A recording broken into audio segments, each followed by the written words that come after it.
오늘 말씀의 제목은 소동, 흔들리는 터전이라고 하는 제목을 가지고 하나님 말씀 나누고자 합니다.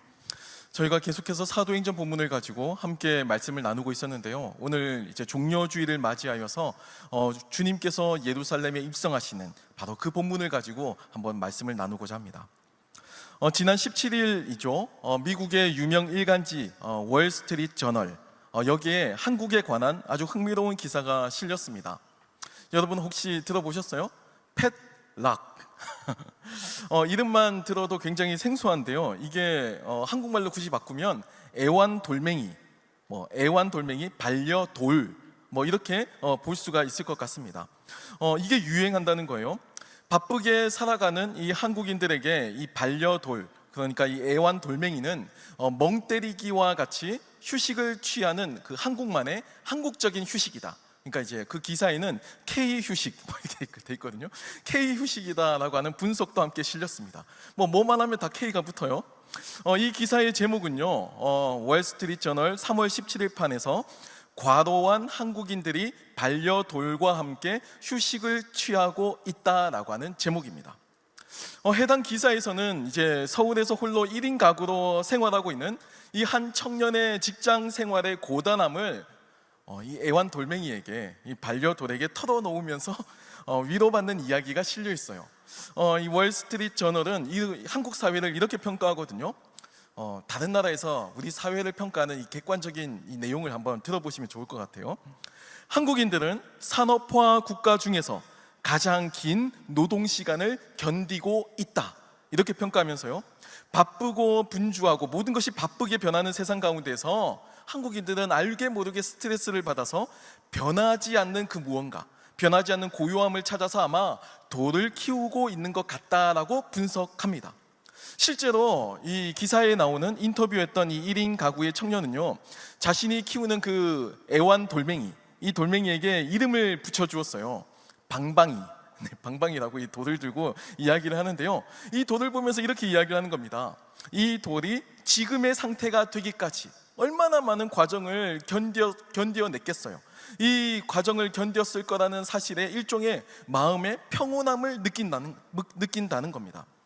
돌에게 자신의 마음을 투영시켜서 고단한 세월을 견뎌온 그 과정을 대견하게 느끼면서 또 한편으로는 위로를 동시에 느끼게 된다는 겁니다. 한국에 있는 이 반려돌, 애완돌멩이 판매 업체에 따르면 한국에서만 이 돌이 한 달에 약 150개에서 200여 개가 판매된다고 합니다. 이 말은 이 사회가 그만큼 속 시끄러운 세상이다라는 것을 보여주고요, 또 수많은 사람들이 이 시끄러운 세상 속에서 무언가 변하지 않는 평온함을 찾고 싶어함을 보여주죠. 고려대에서 한국학을 연구하는 김진국 교수라고 하는 분은요, 이렇게 말을 하기도 하는데요, 돌은 변하지 않고 사람들에게 안정감을 준다라고 평가하면서 이 반려돌을 바라보는 한국 사회의 인기를 표현하기도 했습니다. 여러분, 우리는 왜 무생물인 돌에게 마음을 쏟고 또 애정을 가지고 애착을 가지게 되었을까요? 아마도 살아있는 생물과 관계를 맺고 살아가는 것이 에너지를 얻거나 아니면 힘을 얻기보다는 어쩌면 갈등이나 피로감을 더 많이 느끼는 경우가 많아서일지도 모릅니다. 때로는 누군가의 이야기를 들어주기보다 나의 이야기를 더 하고 싶어서, 그것이 너무 갈급해서 무생물에게 늘 한결같은 모습으로 있잖아요. 이 방방이는, 돌은 늘 한결같아요. 이 돌에게 내 마음을 털어놓고 정서적으로 의지하며 살아가고 있는지도 모릅니다. 복잡하고 불안한 이 세상에서 어떻게든 변하지 않고 묵묵히 그 자리를 지키는 돌을 보면서 자신을 투영시켜서 안정감을 느끼고 있을지도 몰라요. 왜냐하면 인간은 안정감이 없으면 불안해하기 때문입니다. 무언가 내가 의지할 것, 내가 서 있는 이 기초가 탄탄하다고 느껴지지 않으면 인간은 불안해서 삶을 살아갈 수 없다는 겁니다. 오늘 본문 말씀은 예수님께서 예루살렘에 입성하시는 장면이 나타나 있습니다. 하지만 주님의 예루살렘 입성은요, 안정감을 주기보다는 우리의 삶을 뒤흔들 거라는 복선을 깔고 있어요. 마태의 그 독특한 표현을 한번 보겠습니다. 마태복음 21장 10절로 11절 말씀입니다. 제가 읽어드리겠습니다. 예수께서 예루살렘에 들어가시니 온 성이 소동하여 이르되 이는 누구냐 하거늘 무리가 이르되 갈릴리 나사렛에서 나온 선지자 예수라 하니라 라고 전합니다. 여러분, 오늘은 예수님께서 예루살렘에 입성하시는 주일, 종려주일로 교회력으로 지키고 있습니다. 십자가를 지시게 되는 이 주님의 생애 마지막 일주일이 시작되는 그 순간이고요, 또 구약의 예언을 성취하시기 위해서 스스로 예루살렘에 입성하시는 장면이기 때문에 사복음서, 마태, 마가, 누가, 요한복음에 모두 기록되어 있기도 합니다. 그만큼 오늘 이 예루살렘 입성하시는 이 예수님의 이 내용은 중요하다라는 겁니다. 어쩔 수 없이 붙잡혀서 십자가를 지시는 것이 아니고 배신자 유다에 의해서 내부 분열로 인해서 그 사역이 꺾이게 된 것도 아니고 메시아의 사역을 완성하시기 위해서 묵묵히 그 길을 걸어가시는 장면을 마태와 마가와 누가와 요한은 모두가 다 한결같이 묘사하고 있다라는 겁니다. 하지만 그 가운데에서도 오늘 본문을 기록한 마태는요, 소동이 일어났다라고 표현하면서 이후에 있을 십자가 사건을 예고합니다. 이 단어는 흔들리다라는 의미의 단어, 이 에세이스테를 옮긴 것인데요, 특히 지진이 났다 또는 동요하다라고 하는 의미를 가지고 있습니다. 더 재밌는 건 이 마태는 예수님께서 이 땅에 침투하시는 사건, 그러니까 인류의 이 역사 가운데 하나님께서 개입하시는 사건, 갑자기 수직적으로 하나님께서 이 땅에 쫙 하고 개입하시는 그 사건을 설명할 때, 또 예수님의 생애 가운데 굵직굵직한 변화가 일어나는 그 변곡점에 한국어 성경에 소동으로 번역되는 단어를 즐겨 사용한다라는 겁니다. 예를 들면요, 아기 예수님께서 태어나셨을 때의 상황을 묘사하는 그 마태의 기록을 보면 마태복음 2장 3절에 헤롯 왕과 온 예루살렘이 듣고 소동한지라라고 표현하고 있습니다. 여기서의 이 소동은요, 에타라크데라고 하는 단어인데요, 이 에세이스데라고 하는 단어와는 다르긴 하지만 의미는 굉장히 비슷해요. 혼란하게 되다, 동요하게 되다라는 의미를 가지고 있죠. 마태는 주님께서 이 땅에 나타나시는 장면을 세상을 뒤흔드는 거대한 소동으로 표현했고요, 또 헤롯과 대제사장들을 비롯한 당대의 권력자들이 동요하는 모습, 흔들리는 모습을 묘사하고 있습니다. 견고한 이 세상에 균열이 가기 시작해요. 그들이 건설해 놓은, 그들이 만들어 놓은 그 세상이 무너지기 시작합니다. 소동이 일어나고 흔들리기 시작해요. 두려움 없이 이 세상을 지배하던 자들이 동요하고 흔들린다는 겁니다. 그리고 마태는 오늘 주님께서 예루살렘에 입성하시는 장면에서도 동일하게 그 성이 동요하고 있고 또 흔들리고 있음을 묘사하고 있습니다. 사실 오늘 본문에 나오는 이 소동을 뜻하는 단어인 이 에세이스테라고 하는 단어는요, 앞서의 예수님의 탄생을 묘사하는 단어인 이 에타라크데라고 하는 단어에 비해서 훨씬 더 강도가 큰 상황을 표현합니다. 그러니까 단순하게 흔들리는 것을 설명하는 단어가 아니고요, 오늘 본문에 쓰인 이 단어는 지진을 묘사할 때 쓰이는 아주 강한 단어입니다. 아주 크게 흔들리는 것을 표현하는 겁니다. 이제 예수님의 공생애가 절정으로 치닫고 있어요. 긴장감이 고조되고 있고요, 또 지진과 같은 소동이 이스라엘 수도 예루살렘을 뒤흔들고 있습니다. 마태가 기록하는 예수님의 이 예루살렘 입성은 천지가 뒤흔들릴 정도의 많은 사람들을 뒤흔드는 강력한 사건, 큰 의미가 있는 사건이라고 지금 마태가 기록하고 있는 겁니다. 사실 주님은 예루살렘에만 들어가지 않으시면요, 얼마든지 적대자들과 불편한 공존을 하실 수 있는 상황이었어요. 갈릴리 나사렛이라고 하는 동네는요, 유대 사회의 주변부였거든요. 지방에서 일어나는 반란, 다른 사사로운 일까지 중앙정부에서 굳이 거기까지 관여하진 않았습니다. 그냥 내버려 두었어요. 나사렛에서 무슨 선한 것이 나겠냐라는 말을 듣는 그런 동네였습니다. 그러니까 주변부였죠. 그러니까 그곳에서 그냥 계시면 아무 문제가 없으셨을 수도 있어요.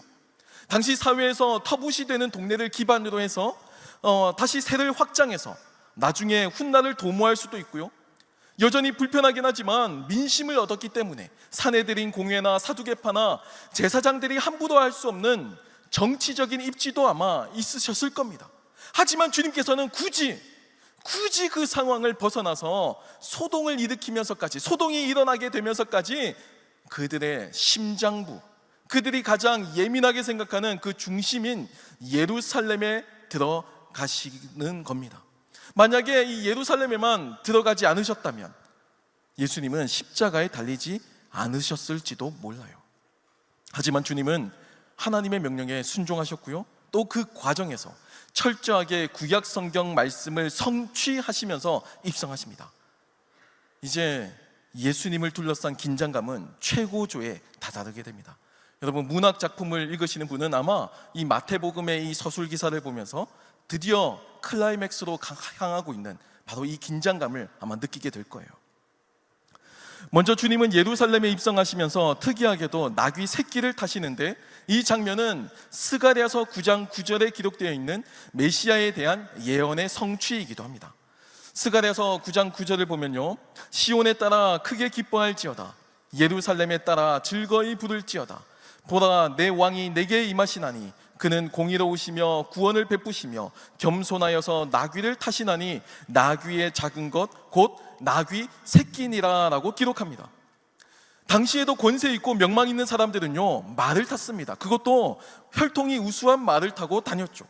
보따리 장사꾼이나 나귀를 타고 다녔는데, 스가랴 선지자가 예언한 이 메시아는요, 예루살렘의 회복을 선언하며 나귀, 그것도 나귀 새끼를 타신다라고 기록하고 있는 겁니다. 이건 스가랴 선지자 시대에도 비상식적인 일이고요, 또 예수님 당시에도 범상치 않은 일이었습니다. 여러분, 일단 나귀 새끼는요, 왕이라고 하는 그 신분과 어울리지 않아요. 예루살렘의 회복을 위해 오는 그 왕에 대한 유대인들의 그 이미지와 그 표상은요, 화려하고 위대하고 강력한 왕, 강력한 군주와 같은 이미지였습니다. 그런 메시아가 우리를 해방시키기 위해서, 우리를 구원하기 위해서 이 땅 가운데 오는데, 거대한 그 세상의 제국인 로마 제국을 무너뜨리고 다시 오는데, 그 메시아가 혈통 좋은 우수한 말을 타고 오는 것이 아니고 나귀 새끼를 타고 온다고 하는 것, 이 묘사가 흔하지 않은 일이고 또 범상치 않은 일이었다는 겁니다. 그러니까 오늘 본문 말씀은요, 구약 성경의 예언이 이루어지는 그 현장을 포착하고 있어요. 메시아에 대한 예언이 성취되고 있는 그 현장을 기록하고 있는 겁니다. 구약 성경이 그대로 성취가 되었다는 그 사실이 중요해요. 그게 예수님이 구약 성경에 예언되어 있는 메시아가 바로 주님이시다라는 것을 의미하기 때문입니다. 여러분, 얼마나 가슴 벅찬 순간인지 모릅니다. 이 역사적인 순간을 마태와 마가와 누가와 요한은 모두가 다 생생하게 기록하고 있는데요, 그 기록하는 그 부분이 묘사가 약간의 차이는 있지만 모두가 다 동의하는 것, 나귀 새끼를 타셨다는 것만큼은 동일하게 모두 증언하고 있습니다. 그만큼 이것은 특별한 상징 행위였고 기억에 남을 만한 현장의 모습이었다는 겁니다. 그리고 증언의 그 나귀 새끼를 타시고 예루살렘에 오셨다라고 하는 그 증언의 의미는 주님께서 스스로 메시아로서 예루살렘에 입성하신다는 사실을 보여줍니다. 공적인 사역을 위해서, 십자가를 지시기 위해서 예루살렘에 입성하신다는 것을 예수님 스스로도 자각하고 계셨음을 보여준다는 거예요. 그런데요, 숨이 막힐 만큼 이 감동적인 이 순간에도 호산나를 외치는 군중들과 예루살렘에 거주하는 사람들, 그리고 예수님을 쫓는 제자들과 나귀 새끼에 타신 그 예수님, 이들 모두가 다 다른 상황에 놓여 있었습니다. 동일한 시공간에 있습니다. 하지만 그들은 전혀 다른 생각, 전혀 다른 상황에 놓여져 있었다는 겁니다. 호산나를 외치는 군중들은요, 대중의 열기에 휩싸여서 호산나, 나를 구원하소서, 우리를 구원하소서, 이 말을 외쳤습니다. 하지만 그 선망의 열기는요, 채 일주일을 가지 못합니다. 그리고 그 선망의 열기는 십자가에 못 박으라고 하는 분노의 외침으로 바뀌게 되죠. 예루살렘에 거주하는 대다수의 사람들은 이 사건에 침묵하게 되고요, 제자들은 뿔뿔이 흩어지게 됩니다. 십자가를 져야 한다는 것을 제대로 알고 있는 분은 그 순간에 그 시공간 속에서 오직 나귀 새끼를 타고 계신 오직 예수님 뿐이셨습니다. 오늘 예루살렘에 입성하시는 주님을 바라보는 이들의 환호는요, 자신들의 삶을 더욱 안정시켜주는 메시아에 대한 환호였어요. 이들이 경험하는 그 소동은요, 자신들의 삶이 더욱 굳건해지고 안정될 것을 기대하는 소동이었습니다. 그러니까 자신의 삶을 완성시켜줄, 안정시켜줄 애완돌멩이 정도로 기대하고 있는 겁니다.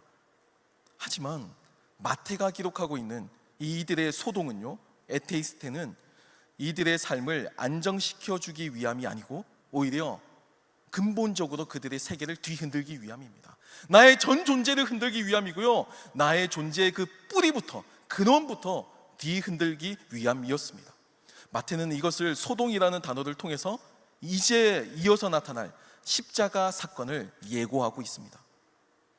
저마다 바라보는 상황, 이 모습이 다른 이 상황, 이 현장의 진짜 의미는 오직 나귀 새끼를 타고 계시는 주님만이 제대로 알고 계십니다.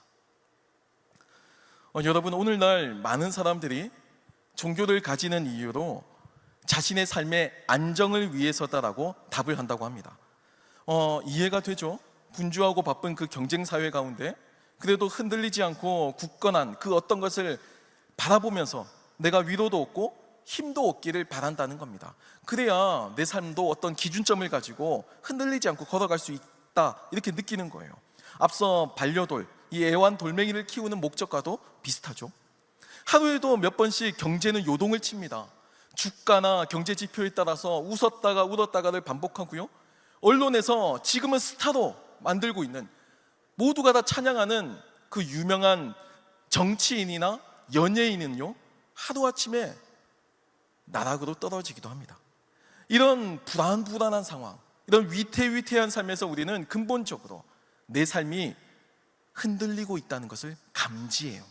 그리고 불안감을 느낍니다. 불안감을 느껴요. 그래서 폴 틸리히라고 하는 신학자는 이것을 흔들리는 터전이라고 표현하기도 했습니다.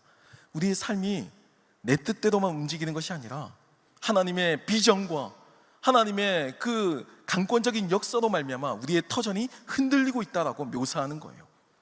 오늘 주님의 예루살렘 입성은요, 나름대로 평화를 유지하고 있었던 그들의 삶, 불편하지만 그래도 나름대로 만족을 하고 있었던 그들의 삶을 근본적으로 뒤흔드는 사건이었습니다. 내가 머물고 있는, 내가 안전하다고 생각하는 그 터전이 흔들릴 때 우리는 그때야 비로소 진리를 깨닫게 됩니다.